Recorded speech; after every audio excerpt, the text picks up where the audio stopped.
এটা আজ একদমই প্ল্যান ছিল না। আজকে শুটে যাব ভেবেছিলাম, কিন্তু এত স্ট্রাগল করে যেতে হবে মেট্রো করে এটা একদমই আমি ভাবিনি। সো আজকে ছিল ময়দানে আমার শ্যুটটা। মেট্রোতে আজকে চরম ভিড়, কেন জানি না, প্রত্যেক কটা মেট্রো 15 মিনিট করে লেট।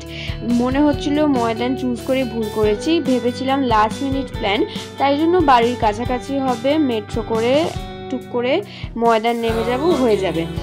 যাই হোক, তারপর শ্যুট করে চলে গেলাম একটুখানি ডমিনোজে, কারণ সামনাসামনি পার্ক স্ট্রিটে ওটাই ছিল রিজনেবল প্রাইসের মধ্যে। তো যতই যাই হোক, খেতে খেতেই সব পয়সা বেরিয়ে যাচ্ছে, কি আর করবো। কিন্তু কিছুদিনের মধ্যে পিকচার্স আসছে। বসে বসে ওয়েট করছিলাম, কারণ ডমিনোজে এত ভিড়, সবাই আজকে মনে হয় পিৎজা খেতে চলে গেছে আমার সাথে সাথে। যাই হোক, তারপর পিৎজা বেশ ভালোই ছিল, ভালোই লাগে ফার্স্ট থেকেই ডমিনোজ থেকে খেয়ে দে।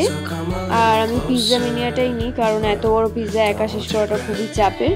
সেই জন্য পিৎজা খেয়ে বাড়ির দিকে রওনা দিলাম। অনেকটাই দেরি হয়ে গেছে এই মেট্রো চক্করে, বাট কি আর করা যাবে। Till then, bye, thanks for watching.